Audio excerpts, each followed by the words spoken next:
지난번 왜 오피스텔 투자에 실패를 할 수밖에 없을까에 이어서 오늘은 오피스텔 투자 앞으로 이렇게 접근하세요에 대해서 방송해 볼게요.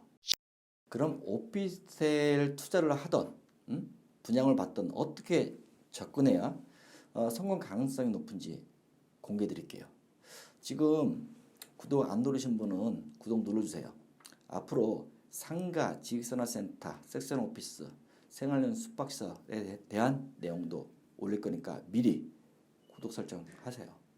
분석을 맡기는 의뢰인들이 저희 투자하신 회사에 비싼 비용을 주고 분석을 맡기는 이유는 투자를 하기에 앞서 분석 진단을 받고 또 분석 결과에 따라 투자를 하든지 아니면 투자를 포기하든지 명확하게 결정할 수 있기 때문이에요.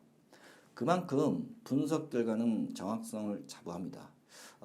이러한 경험으로 분석 노하우를 모두 말씀드리기는 어렵지만 그중 여러분이 활용하기 쉬운 대표적인 케이스 몇 가지만 공개해 드리겠습니다. 오피스텔은 상가, 지식산업센터와 다르게 주택용 부동산이에요. 물론 업무용으로 쓰는 경우도 있지만 이제는 주택용 부동산으로 완전히 변모되어 가고 있는 추세예요. 아파트 대체형으로 정부도 유도하고 있고요. 제 개인적인 생각입니다만 아파트보다 저역률이 훨씬 적은 오피스텔이 과연 아파트 대체형 부동산으로 꾸준하게 자리를 잡을 수 있을지 아니면 반짝하고 시행사만 배불려주고 청덕구리 부동산으로 남을지는 조금 더 지켜봐야 될 것 같습니다. 이 부분은 제가 할 얘기가 좀 있으니까 시간 될 때 영상을 따로 만들어 올리겠습니다. 지금 오피스텔 시장은 양극화 현상이 뚜렷하게 보여요. 덩치에 따라 다르게 나타나는데 원룸은 기피 현상을 보이고 있고 투룸은 수요자가 증가하고 있어요. 불과 수년 전만 해도 투룸보다 소자본으로 투자가 소랬던 원룸을 선호했었죠. 하지만 지금의 원룸은 시행사나 시공사에서도 기피하는 오피스텔이 되어버렸습니다.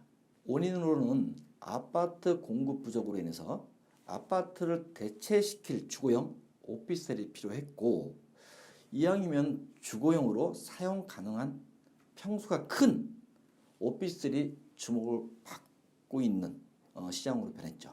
여기서 주목할 점은 아파트 대체형 오피스텔 단점인데 만약 훗날에 균형 있고 적절한 아파트 공급이 아니고 아파트 과잉 공급이 한꺼번에 이루어진다면 대체형 오피스텔 부동산은 어떻게 될까요?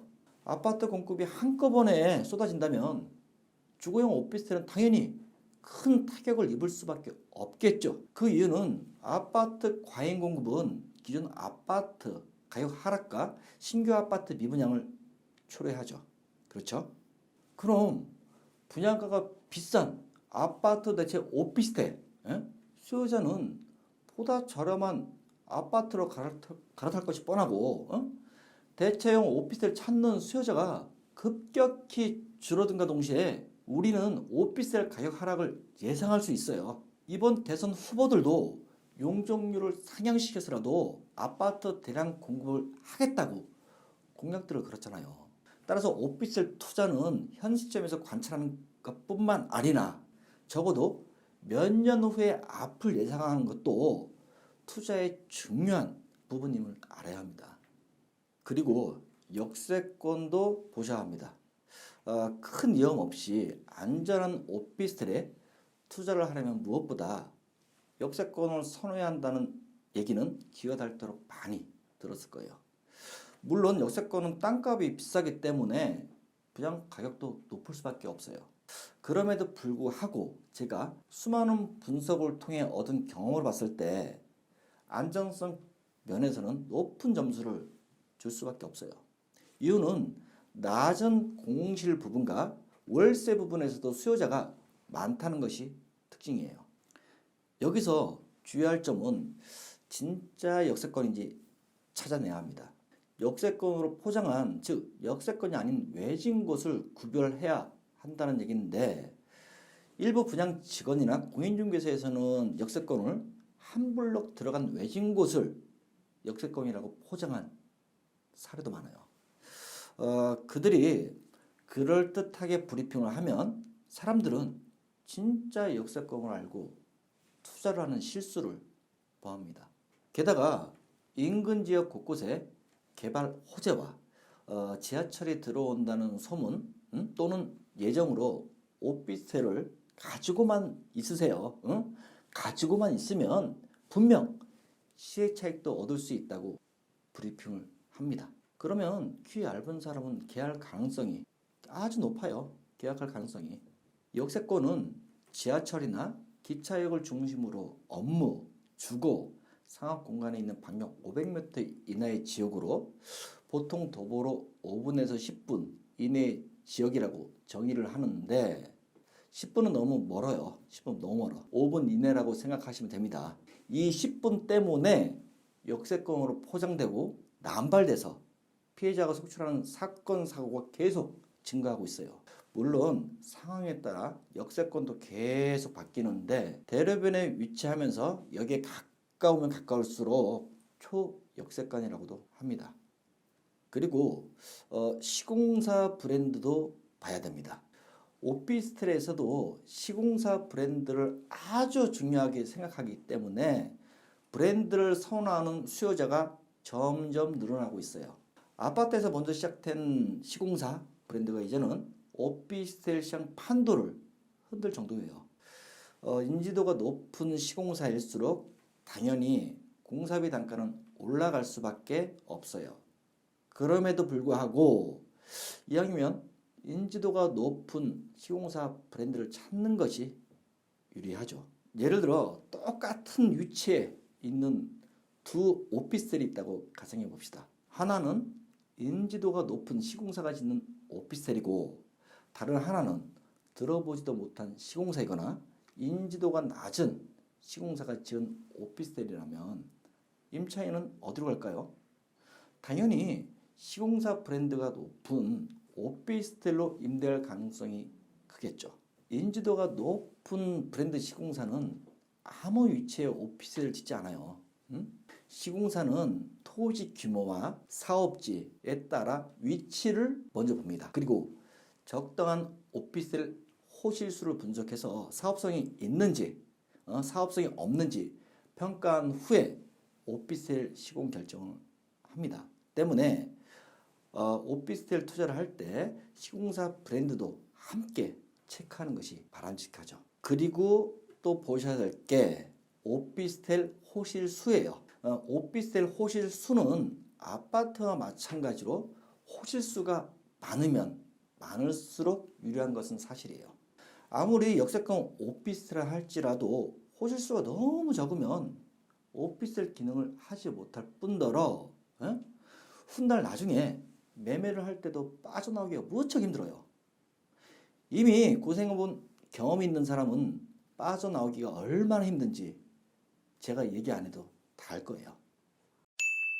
어느 정도 호실수가 채워져야만 주차 문제, 보안 문제, 편의시설 같은 주거로서 불편함이 줄어들거든요. 아파트도 소규모 아파트 단지보다 대단지 아파트 가격이 오를 가능성이 높은 것처럼 오피스텔도 호실수가 적은 것보다 호실수가 많은 것이 당연히 가격 형성에는 유리하죠. 그리고 마지막 층수, 일조권, 뷰 이런 걸 보셔야 합니다. 층수, 일조권이 이 부분은 전문가 사이에서도 의견이 나눠지는 부분이에요. 당연히 노랄층이나 일조권이 뷰 같은 게 좋으면 분양 가격은 올라갈 수밖에 없죠. 그런데 다른 부동산 유튜버는 고층과 일조권을 무시하고 저렴한 오피스텔에 투자를 하라고 조언합니다. 이유는 분양 가격은 몇 천만 원 차이가 나지만 월세 부분에서는 별로 차이가 나지 않는다는 게 이유죠. 여러분은 어떻게 생각하세요? 제 생각은 다릅니다. 임대 부분에서는 그럴 수도 있고 아닐 수도 있죠. 하지만 여러분이 훗날 매매를 생각한다면 노열층과 일조권이 대단히 중요한 역할을 합니다.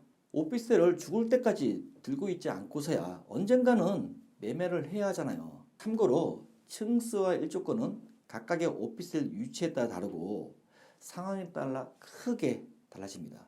어떤 오피스텔은 저층과 고층 분양가격 차이가 별반 크게 나지 않는 것도 있어요. 뷰도 좋은 거, 나쁜 거, 분양가격 차이가 크지 않는 것도 많이 있거든요. 시행사가 자선 사업가도 아니고 왜 이런 현상이 일어날까요? 여기에는 재미있는 사실이 있어요. 오피스텔 시행을 처음 하는 시행사일수록 층수, 일조권, 뷰 이런 것이 분양가격 차이가 그리 크지 않다는 거예요. 물론 이런 현상은 절대적이지는 않고 상대적으로 확률이 그렇다는 겁니다. 예?